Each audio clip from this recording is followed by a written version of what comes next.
do once we come up to this intersection here too, we can go ahead and stop and we'll see. She should automatically sit once we stop. If she doesn't, you can just tap on that e-collar mode at that and give her a little direction. You could ask her to sit as well, but she should know, like when you stop, she should sit automatically. But what I would probably recommend is turning that level back down to maybe like a 15 or so. What's it at now? About 30. Let's go to a 15, yeah, because the excitement is gone, there's no more dogs around or anything, so you can adjust that level back down again, right? And you're going to want to learn how to get kind of fluid with that level. Let's see what the dog's running, you'll turn it up to 30, dog goes by, you'll turn it back down to 10, maybe 10 isn't good enough, so you'll adjust it back up to 20. Right? Yeah. So as we come up to this, we'll just stop here. Cool, and then just give it, oh, there you go, good girl. Cool, and then feel, start walking. Feel, Val. Nice, you can tap your tone or shoot. You didn't, no, it's not a big deal, you can do either. You don't have to tap your tone every time. It's just nice, especially for the first little bit, to, like I said, condition that kind of recall. Yeah.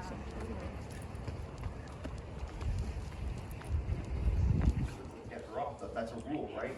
The more she knows that, the more solid those commands will be, and you'll see less of that anticipation of breaking. Because me just bending down and making some kissy noises is no different than a small child or something running by and her thinking she can break that, right? And we want to set that a clear picture that no matter what, unless you hear those words from me, you don't break that command, right? And that's really good though. So now what I would do here is you can send her to a place and try and do it from a little farther away. So you might just go like Val, place, and point over to the bed and see if she heads there, okay? And she Val, doesn't tap the button. place. Val, place. Good. And you might tap your button if you did, but that's okay if you do not either. Did you tap the button? I tapped it once. That's beautiful. That's exactly what I would have. Now you can give that down. Down. Nice. Cool. Good. Now one other thing that we can do here on the place bed is what we call the double down, right? So that's where we get the head to go all the way down and they fully relax. So for instance, if somebody walks into the room and she starts fixating, we would say down a second time and tap on that e-collar stimulation and correct that excitement and get her to lay her head all the way down, right? And the way that would look is realistically, you shouldn't even have to say down a second time, but that's kind of the command for that, the double down, but really it's the e-collar pressure that she's cueing off of, right? So if you say down and tap that e-collar button, she should lay her head all the way down, right? So go ahead and do that. Down. Good, just like that. That's exactly what we're looking for. And then you say good. If she starts to get up right there, is when you say nope, down, correct on the e-collar, right? Or if she's already sitting, you would say down and then come up to the crate and then start to open it, right? And then if she breaks here, you'd say nope, tap on the e-collar, tell her down again, right? And keep her in that down position until you can back all the way away from it, right? I would give her a down right now and tap on your e-collar. Down. Good, and she should relax, right? And that's what we're looking for, right? And we want to make sure we have this state of mind before she gets released from that crate.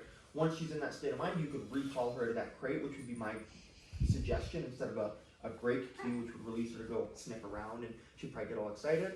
Versus a recall, she has to come to you, sit, and wait for the next command, right? So very important there, right? So that's how I would do that. Now, in the mornings when maybe after the first day, you leave that e-collar on overnight, so you have that successful first encounter in the morning.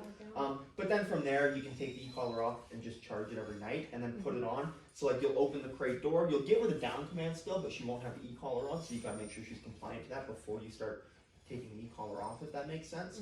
Give her the down command. She should have no issues with it. She should lay down, go up to the crate, open it, and then put the e-collar on, and then keep her in that down, back away from her kind of thing. Then the e-collar's on before she's even out of the crate, right? So just keeping that in mind, right? Go ahead. Good. Praise her on to you. Good girl. Nice. Have her sit.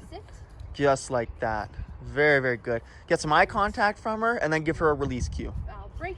Nice, just like that. That's exactly what we're looking for. That release cue is almost the... So now I want you to tap the e-collar again to give that double down. If you want, you can give a little hand signal for a down, but tap your e-collar. Good. Then thumbs up and a good girl. Good girl. We use that thumbs up, especially for long distance. Just do it again. Val, down. Just say, nice. Give a nope and a down if you need to. That's really good. I would recall her now, okay? Same thing. Praise her when you recall her. Get excited for her when she's on her way. And let's get that speed. Come Nice. here. Good job. Good. Hey, Val, come here. Tap your tongue. There you go. Nice. There you go. Good. Sit. Valkyrie, sit. Nice. Tap your stim if you need to. Good girl. Good girl. Nice.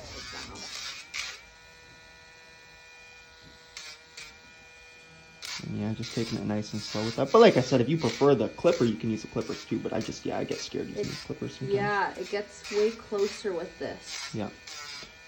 Yeah, you can start to see the quick when it comes through a little bit before you actually hit it. So it's nice.